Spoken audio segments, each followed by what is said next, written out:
Bilingual study में आपका स्वागत है। मैं हूं एम आलम। आज आपके लिए मैं लेकर आया हूं हिंदी का मॉडल सेट नंबर 3। 500 का जो सीरीज चल रहा है उसका तीसरा सेट है ये। 300 क्वेश्चन आज पूरे हो जाएंगे, तो वीडियो को अंत तक ज़रूर देखें। अगर आपको एग्ज़ाम में हिंदी में 50 में से 50 ऑब्जेक्टिव करने हैं और अच्छा मार्क्स गेन करना है एग्ज़ाम में, अगर आप आईएससी, आईए या आईकॉम का एग्ज़ाम देने जा रहे हैं, 1 तारीख से आपका एग्ज़ाम है, तो इस वीडियो को आखिर तक अंत तक ज़रूर देखें। तो चलिए वीडियो स्टार्ट किया जाए। जैसा कि पहला क्वेश्चन कह रहा है, किसने लिखा है गद्य लिखना भाषा को सार्वजनिक करते जाना है। तो किसने कहा है? तो चलिए मैं आंसर बता देता हूं कि रघुवीर सहाय ने कहा है। दूसरा क्वेश्चन, बालकृष्ण भट्ट ने मोटा मोटी कुल कितने निबंध लिखे थे? मोटा मोटी कुल कितने निबंध लिखे थे? तो 1000 निबंध लिखे थे। ऑप्शन ए बिल्कुल सही है। अगला क्वेश्चन देखते हैं। अगले क्वेश्चन में कह रहा है, उसने कहा था कहानी आचार्य महावीर प्रसाद द्विवेदी द्वारा संपादित पत्रिका सरस्वती में कब प्रकाशित हुई थी? तो कब प्रकाशित हुई थी? जून 1915 ईस्वी में। ऑप्शन सी बिल्कुल सही है। क्वेश्चन थोड़ा अंदर से है, इसलिए इस वीडियो को अंत तक जरूर देखिए, क्योंकि सीधा सीधा क्वेश्चन तो आप हर जगह से पढ़ रहे हैं, लेकिन ये कुछ क्वेश्चन जो है कुछ अंदर से अगर आपको घुमा के भी पूछा जाए तो आप आसानी से बना सकते हैं। किन विषयों पर गुलेरी जी ने लेखन किया है? तो किन विषयों पर गुलेरी जी ने लेखन किया है? तो प्राच्य विद्या, इतिहास, पुरातत्व, भाषा विज्ञान, समसामयिक विषय, उपर्युक्त तीनों। तो उपर्युक्त तीनों हो जाएगा। अगला क्वेश्चन में है, 1965 में समाज सेवा के लिए मैग्सेसे सम्मान किसे मिला था? तो किसे मिला था? आपने पढ़ा होगा, जयप्रकाश नारायण को। ऑप्शन सी बिल्कुल सही है। जयप्रकाश नारायण ने क्या लिखा है? तो संपूर्ण क्रांति। ये भी याद होगा आपको। अगला क्वेश्चन देखते हैं। अगले क्वेश्चन में कह रहा है, जयप्रकाश नारायण का जन्म स्थान कहाँ है? तो जयप्रकाश नारायण का जन्म स्थान कहाँ है? तो सही आंसर है इसका सिताब दियारा, उत्तर प्रदेश के बलिया और बिहार के सारण जिले में फैला है, वहीं पे हुआ था इनका। तो ऑप्शन सी बिल्कुल सही है। किस पाठ की पंक्ति है, कामिनी तो अपने साथ यामिनी की शांति लाती है? तो किस पाठ की है? अर्धनारीश्वर की, जिसको किसने लिखा है अर्धनारीश्वर को? आपको पता होगा, रामधारी सिंह दिनकर ने। अर्धनारीश्वर का किस विद्या से संबंध है? मतलब क्या है ये? निबंध है, एकांकी है, कहानी है, व्यंग्य है? तो क्या है ये? निबंध है। ऑप्शन ए बिल्कुल सही है। दिनकर को, अगले क्वेश्चन का, दिनकर को कौन सा पुरस्कार मिला था? पद्म भूषण, पद्म विभूषण, पद्मश्री, पद्म। तो सही आंसर क्या है? पद्म भूषण। Option A. अगला क्वेश्चन, किस पाठ में आया, दोपहर में उस सूने आंगन में पैर रखते ही मुझे ऐसा जान पड़ा मानो उस पर किसी शाम की छाया मंडरा रही हो? तो आपने रोज पढ़ा होगा। रोज को किसने लिखा है? सच्चिदानंद, हीरानंद, पतशयन, अज्ञेय ने। तो आंसर क्या हो जाएगा? रोज। मालती वाला कहानी। भगत सिंह के पिता और चाचा किसके सहयोगी थे? ये भी क्वेश्चन है। तो किसके सहयोगी थे? सुखदेव के। भगत सिंह के पिता क्वेश्चन जो है इसका सही आंसर हो जाएगा, सुखदेव का नहीं होगा, सही आंसर हो जाएगा लाला लाजपत राय के। Option C. 12 में भगत सिंह के पिता कितनी बार जेल गए? भगत सिंह के पिता कितनी बार जेल गए? तो अनेक बार जेल गए, जिसकी गिनती नहीं है। सदा नीरा किस नदी को निमित्त बनाकर लिखा गया है? तो सदा नीरा किस नदी को निमित्त बनाकर लिखा गया है? तो सही आंसर हो जाएगा आपका गंडक नदी को। Option B. वसुंधरा भोगी मानव और धर्मांध मानव एक ही सिक्के के दो पहलू हैं, किस पाठ में आया है? तो ये आया है ओ सदा नीरा में। तो ओ सदा नीरा किसने लिखा है? आपको पता होगा, जगदीश चंद्र माथुर ने। अगला क्वेश्चन देखते हैं। मोहन राकेश के कहानी संग्रह के नाम लिखें। तो मोहन राकेश के कहानी संग्रह में यहाँ पर उपर्युक्त तो सभी हो जाएगा। इंसान के खंडहर, नए बादल, जानवर और जानवर, एक और जिंदगी, फौलाद का आकाश, वारिस, उपर्युक्त सभी उनके लिखे हुए हैं। तो चलिए अगला क्वेश्चन देखते हैं। अगले क्वेश्चन में कह रहा है, किसने लिखा, नहीं फौजी वहाँ लड़ने के लिए हैं, वे नहीं भाग सकते, जो फौज छोड़ कर जाता है उसे गोली मार दी जाती है। तो किस में है? किसने कहा है? तो इसका सही आंसर हो जाएगा मोहन राकेश ने। तो मोहन राकेश ने लिखा क्या है आपको पता होगा, सिपाही की माँ, उसी में कहा गया है। नामवर सिंह को किस पुस्तक पर साहित्य अकादमी पुरस्कार मिला? नामवर सिंह कौन है? जिसने प्रगीत और समाज लिखा, जिसने प्रगीत और समाज लिखा, उसको कौन सी पुस्तक पे मिला? तो कविता के नए प्रतिमान, ऑप्शन ए, इस पे उनको साहित्य अकादमी पुरस्कार मिला। दलित साहित्य का सौंदर्य शास्त्र आलोचना पुस्तक किसने लिखा? तो दलित साहित्य का सौंदर्य शास्त्र आलोचना पुस्तक किसने लिखा? तो सही आंसर है आपका ओम प्रकाश वाल्मीकि ने। ओम प्रकाश वाल्मीकि ने ही लिखा है जूठन। ओम प्रकाश वाल्मीकि को कौन कौन सम्मान प्राप्त हुआ? तो उनको उपर्युक्त में सभी सम्मान प्राप्त हुआ है। अंबेडकर राष्ट्रीय पुरस्कार, परिवेश सम्मान, जयश्री सम्मान, कथाक्रम सम्मान, ये सब उनको मिला। मल्यज का जन्म कहाँ हुआ था? तो मल्यज पता होगा, हंसते हुए मेरा अकेलापन लिखे हैं गद्यखंड में। तो इनका पूछ रहा है जन्म कहाँ हुआ था। इनका जन्म हो गया आपको महुई, आजमगढ़, उत्तर प्रदेश में, ऑप्शन सी। अगला क्वेश्चन देखते हैं। त्रिछ विषखापर जहरीला लिजार्ड में कितना जहर होता है? गेहून सांप से ज़्यादा, काले नाग से 100 गुना ज़्यादा, करैत सांप से भी ज़्यादा, नागिन से थोड़ा कम। तो क्या आया है पाठ में? काले नाग से 100 गुना ज़्यादा, ऑप्शन बी। उदय प्रकाश का जन्म स्थान कहाँ है? उदय प्रकाश जिसने त्रिछ लिखा है उसका जन्म स्थान पूछ रहा है। तो जन्म स्थान कहाँ? Sitapur, Anuppur, Madhya Pradesh, option C. अगला, जे कृष्णमूर्ति की इनमें से कौन सी रचना है? तो सबसे अंतिम जो गद्य खंड है वो क्या है? शिक्षा है, वही जे कृष्णमूर्ति की लिखी हुई है। जे कृष्णमूर्ति का जन्म कहाँ हुआ, मतलब किस स्थान पे हुआ? स्थान कहाँ है? तो सही आंसर इसका हो जाएगा दनपल्ली, चित्तूर, आंध्र प्रदेश। अगला, कवि मलिक मोहम्मद जैसी के पिता का नाम क्या नाम था? मलिक मोहम्मद जैशी के पिता का नाम पूछ रहा था, क्या नाम था उनका? मलिक शेख ममरेज, मलिक राजे अशरफ भी जिसको कहा जाता था, ऑप्शन ए। सूरदास का निवास स्थान कहाँ कहाँ रहा, कहाँ कहाँ सूरदास रहे? तो हो जाएगा ब्रज क्षेत्र में क्रमशः मऊ घाट, वृंदावन और एवं पारसोली ग्राम। तो ऑप्शन आपका क्या हो जाएगा? सी हो जाएगा। अगला देखते हैं क्या है, खाली जगह को भरें। कछुक खात कछुक धरनी गिरावत, ड निरखती नंद रनिया। तो क्या है, क्या हो जाएगा इसमें? कृष्ण के बारे में लिखा गया जो है, तो आंसर हो जाएगा छवि, ऑप्शन सी।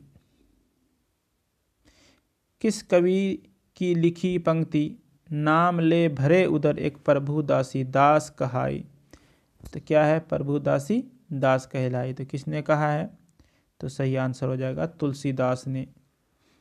तुलसीदास ने जो दूसरा पद लिखा है, पहला पद सूरदास ने लिखा है। तो कविता करके तुलसी न लसे, कविता लसी पा तुलसी की कला, ये पंक्तियाँ किसको अमर बनाती है? तो किसका? तुलसी का नाम आया था, तुलसीदास को ही अमर बनाएगी। तो ऑप्शन क्या हो जाएगा? तुलसीदास एवं कविता को, ऑप्शन ए। तुलसीदास के शिक्षा गुरु कौन थे? तुलसीदास के शिक्षा गुरु पूछ रहे हैं, कौन थे? तो शेष सनातन काशी के विद्वान, ऑप्शन डी। किसकी लिखी पंक्ति है? सूर कवित्त सुनी कौन कवि जो नहीं सिर चालन करी। सुर का कवि सुन करके कौन सिर नहीं हिलाएगा? तो ऑप्शन डी है, नाभादास ने कहा है। नाभादास ने क्या लिखा है? तो छप्पय लिखा है, 6 लाइन का होता है छप्पय। छप्पय शीर्षक कविता के रचयिता का नाम, तो आ गया आपका नाभादास। अगला क्वेश्चन, अपनी कविता में भूषण ने किनका गुणगान किया है?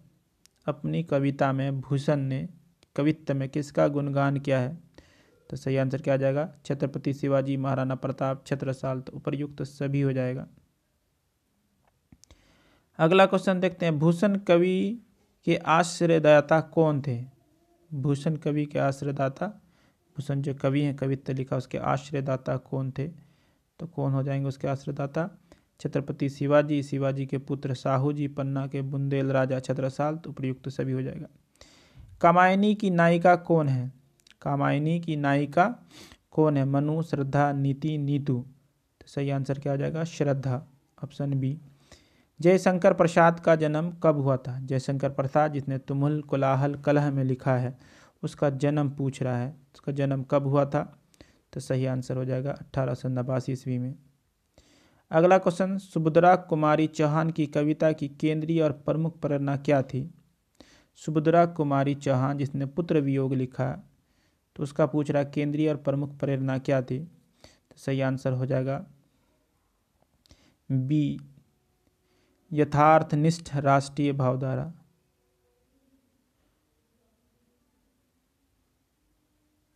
चलिए अगला क्वेश्चन देखते हैं।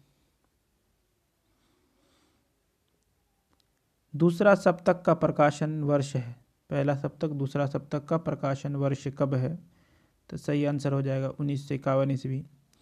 किस कविता में ये पंक्तियाँ आई है? एशिया के, यूरोप के, अमेरिका के भिन्न भिन्न वास स्थान, भौगोलिक ऐतिहासिक बंधनों के बावजूद सभी और हिंदुस्तान, सभी और हिंदुस्तान है। तो किस में कहा गया है? तो ये क्या गया, जन जन का चेहरा एक। तो जन जन का चेहरा एक किसने लिखा है? गजानन माधव मुक्तिबोध ने। किस पत्रिका के संपादन के कारण रघुवीर सहाय का नाम हुआ था? तो रघुवीर सहाय का नाम किस पत्रिका के? दिनमान पत्रिका के कारण हुआ था। किस कविता के पंक्तियां हैं कि हर वो आदमी जो मेहनत कश लोहा है, हर वो औरत दबी सताई बोझ उठाने वाली लोहा है? तो ये किस में कहा गया है? लोहा वाला चर्चा। तो आपने पढ़ा होगा, प्यारे नन्हे बेटे को कहा है, जिसको किसने लिखा है? विनोद कुमार शुक्ल ने लिखा है। अशोक वाजपेयी किस काल के कवि हैं? अशोक वाजपेयी जिसने हार जीत लिखा है, तो किस काल के कवि पूछ रहे हैं? तो हो जाएगा आधुनिक काल के। किस पाठ में आया है कि जैसे गिर गया हो गजदंतों को गंवाकर कोई हाथी? किस पाठ में आया है? तो किस में आया है आपका? गांव का घर में। गांव का घर को किसने लिखा है? ज्ञानेंद्र पति ने। रस्सी का टुकड़ा शीर्षक कहानी के रचयिता का नाम बताएं।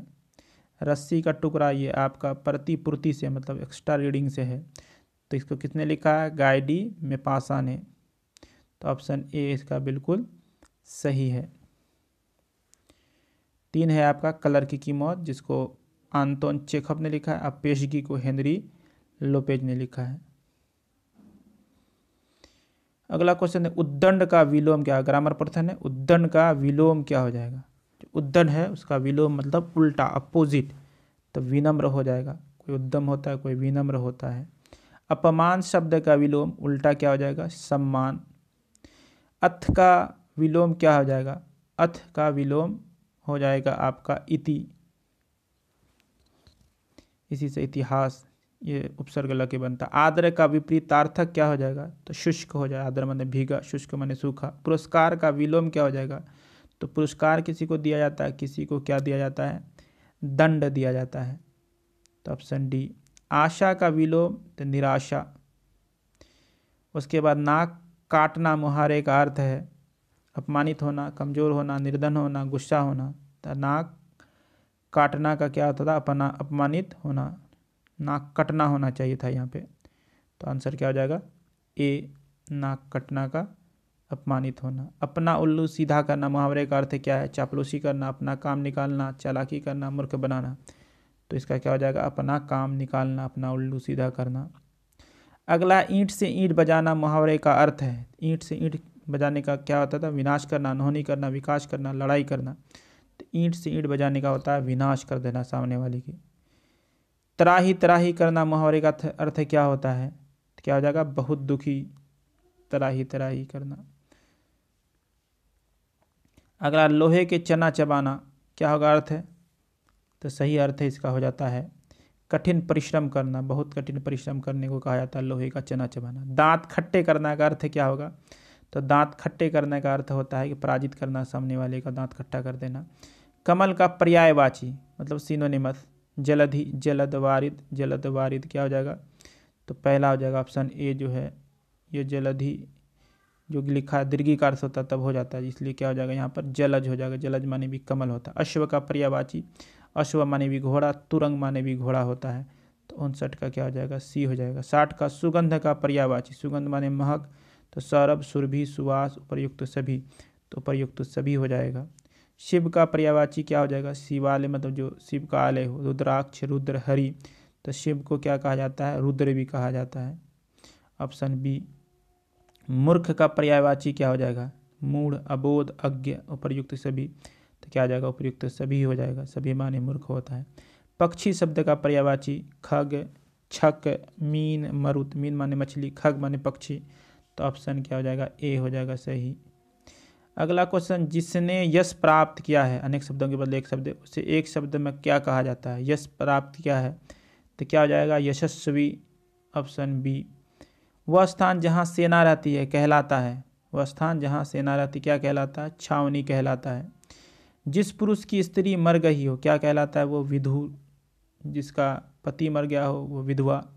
जो कुछ भी नहीं जानता हो तो क्या हो जाएगा? बुद्धिहीन, अक्लहीन, मूर्ख। जो कुछ भी नहीं जानता उसको क्या कहते हैं? अज्ञ कहते हैं। जिस कन्या का विवाह हो गया हो उसको क्या कहते हैं? आयुष्यमती, लक्ष्मीनिया, सौभाग्यवती, कुमारी। तो जिसका शादी हो गया उसको सौभाग्यवती कहा जाता है। आ जन्म कौन सा समास है? जन्म भर, आ जन्म जिसमें प्रति शुरू में उपसर्ग लगा हो, जन्म में आ लगा हुआ, जन्म से, तो उसको हम लोग क्या कहते हैं? अवयवी भाव समास। आजकल कौन सा समास? आज और कल, यहाँ पर बीच में डैश होना चाहिए था। तो जैसे ही बीच में और आ जाए और एक दूसरे का अपोजिट हो तो वो क्या हो जाता है? आपका द्वंद्व समास हो जाता है। क्या हो जाता है? द्वंद्व। तो ऑप्शन डी यहाँ सही है। अगला, कमल नयन। कमल है नयन जिसका, कौन सा समास है? तो ये देखिए, कमल नयन, कमल है नयन जिसका, तो ये हो जाएगा है, जो जिसमें आ जाएगा वो कर्मधारी हो जाता है अगर भगवान का नाम न हो तो, देवी देवता का नाम न हो। समास शब्द का अर्थ क्या होता है? तो समास का अर्थ क्या होता है? विस्तार, वर्णन, संक्षेप, पल्लवन। तो समास शब्द का अर्थ होता है संक्षेप, विभिन्न शब्दों को मिला के एक शब्द बना दिया जाता है। हिमालय का विग्रह होगा, हिम का आलय, बर्फ का घर, हिम की हिम, हिम विहीन आलय। तो हिम का आलय, आलय माने घर होता है। तो ऑप्शन ए बिल्कुल सही है। लाभालाभ का विग्रह होगा, लाभ या अलाभ, लाभालब, लाभ ही लाभ, लाभालब। क्या है? लाभालब का सही हो जाएगा आपका लाभ या अलाभ। नीलंबर में समास है, नील है अंबर कपड़ा जिसका, तो क्या हो जाएगा? वो हो जाएगा बहुब्री। नीलंबर किसको कहा जाता है? द्वंद्व, कर्मधारय या द्विगु। तो क्या हो जाएगा? नीलंबर का आपका हो जाएगा नीला हो जिसका, अंबर शिव का होता है इसीलिए बहुब्री हो जाएगा। भारत का विशेषण क्या हो जाएगा? भारत जो है वो संज्ञा है, से विशेषण क्या हो जाएगा? तो हम लोग भारतीय हैं, तो ये भारतीय विशेषण है। नमक का शब्द का विशेषण क्या हो जाएगा? ये क्वेश्चन पूछा हुआ है। तो नमक से क्या हो जाता है? नमकीन हो जाता है। अगला, जगत का विशेषण क्या हो जाएगा? जगत जो है यानी दुनिया, इसका विशेषण क्या हो जाएगा? तो जागतिक हो जाएगा। Option C. अगला क्वेश्चन, संख्यावाचक विशेषण कौन है? तो संख्यावाचक विशेषण कौन है? नया, थोड़ा, 100, कोई आदमी जा रहा है। तो संख्यावाचक विशेषण क्या हो जाएगा? 100 आदमी, 100 रुपये। अगला, नदी शब्द है क्या है? नदी स्त्रीलिंग है, नदी लंबी है, चौड़ी है, पतली है। आँख कौन लिंग है? आपकी आँख अच्छी है हम लोग बोलते हैं, तो क्या हो जाएगा? स्त्रीलिंग हो जाएगा। आचरण का लिंग नहीं करें, आपका आचरण जो है सही नहीं है, पुल्लिंग है। देखिए हिंदी में दो ही लिंग होता है, क्या होता है? दो ही लिंग हो, या तो स्त्रीलिंग होगा या तो पुल्लिंग होगा। ठीक है, तो इसी वजह से दो ऑप्शन तो ऐसे ही गलत हो जाता है। आत्मा का लिंग निर्णय करें, उसकी आत्मा को शांति मिले, उसकी आत्मा को बोलते हैं, इसका मतलब स्त्रीलिंग है। हाथ का लिंग, आपका हाथ अच्छा है, आपका हाथ बहुत बड़ा है, तो क्या हो जाएगा? आपका हाथ पुल्लिंग हो जाएगा। सज्जन का संधि विच्छेद कीजिए। देखिए बीच में अगर आपका दो ज आ जाए, च आ जाए, तो उसमें से एक को क्या कर देते हैं? तो में बदल देते हैं हलंत के साथ। तो सत जोड़ जन बराबर सज्जन। उच्चारण वही हो जाएगा। देखिए दो च है तो एक को तो में बदल देंगे, उत जोड़ चारण, उच्चारण। उद्गम, ठीक है, उद्गम यहाँ पर भी आधा दो ग अलग अलग है, तो इसमें क्या हो जाएगा? आपका उद जोड़ गम हो जाएगा। तो सही आंसर हो जाएगा उत जोड़ गम बराबर उद्गम। ठीक है, संधि के कितने प्रकार हैं? तो संधि के 3 प्रकार होते हैं। संधि के 3 पर, स्वर संधि, व्यंजन संधि, विसर्ग संधि। ठीक है, तो क्या हो जाएगा? 3 हो जाएगा। मन योग का संधि विच्छेद क्या हो जाएगा? तो ये विसर्ग संधि है। मन जोड़ योग बराबर मन, मनोयोग। तो क्या हो जाएगा आपका सही आंसर बी हो जाएगा। दुस्साहस का संधि विच्छेद क्या हो जाएगा, दुह जोड़ साहस, साहस दुस्साहस, तो आंसर क्या हो जाएगा आपका, ये भी विसर्ग संधि है, डी हो जाएगा। निवास शब्द में उपसर्ग है, ठीक, उपसर्ग जो किसी शब्द के पहले लगकर उसके अर्थ में परिवर्तन ला दे। वास माने घर, ठीक है, वास माने रहने का स्थान, निवास किसी का पर्सनल, तो नी जो है इसमें लगा हुआ है, उपसर्ग लगा हुआ है, निवास। सम्यक में उपसर्ग बताएं, सम्यक में कौन सा उपसर्ग है, तो क्या हो जाएगा, सम लगा हुआ है इसमें, यक में सम लग गया है, तो ऑप्शन बी। पराकाष्ठा में उपसर्ग बताएं, तो प्रकाष्ठा, काष्ठा में लगा हुआ परा, तो प्रकाष्ठा हो गया, तो ऑप्शन बी इसका सही आंसर हो गया। अगला क्वेश्चन, अधिकार में उपसर्ग है, तो अब बताएं अधिकार में, तो कार में अधि लगा हुआ है तब न अधिकार हुआ, तो ऑप्शन क्या हो जाएगा आपका 94 का बी हो जाएगा। अगला क्वेश्चन, उन्नति में उपसर्ग बताएं, तो क्या लगा हुआ है, उत जोड़ नति, उन्नति, तो 95 का क्या हो जाएगा आपका डी हो जाएगा। संधि विच्छेद के नियम के अनुसार ये तो जो है 9 में बदल जाता है। बड़प्पन में कौन सा प्रत्यय, प्रत्यय मतलब जो बाद में लगता हो, तो बड़प्पन, मतलब बड़ापा से बड़प्पन बनना है, तो बड़प्पा से बड़प्पन, तो अन लगा हुआ है इसमें, क्या लगा हुआ है, अन लगा हुआ है, अपन, सॉरी बड़ जोड़ अपन, बड़प्पन, इसमें डी हो जाएगा आंसर, बड़ में अपन लगा हुआ। टिकाऊ में कौन सा प्रत्यय है, टिकना में आऊ लगा हुआ, टिकाऊ हो जाता है, ऑप्शन ए। घूसखोर में घूस में खोर लग गया, तो क्या हो जाएगा, घूसखोर हो जाएगा, तो 98 का क्या हो गया, सी हो गया। पठनीय में प्रत्यय बताएं, पठन से पठनीय हुआ है, तो क्या हो जाएगा आपका बी हो जाएगा, अनीय, ठीक है, पठ में हलंत होता है इसलिए। दर्शनीय का में क्या हो जाएगा, तो दर्शन में जो है आप शब्द में आपका प्रत्यय क्या है, ई हो जाएगा, दीर्घीय अर्थ, क्योंकि यहाँ पर दीर्घी ई है, तो इसलिए ई है। तो इस तरह से आज का 100 ऑब्जेक्टिव्स यहीं समाप्त होता है। आपसे मिलते हैं अगली वीडियो में। वीडियो को लाइक कमेंट शेयर करना न भूलें, साथ में चैनल में नए हैं तो चैनल को सब्सक्राइब करते हैं। मिलते हैं आपसे अगली वीडियो में, तब तक के लिए धन्यवाद।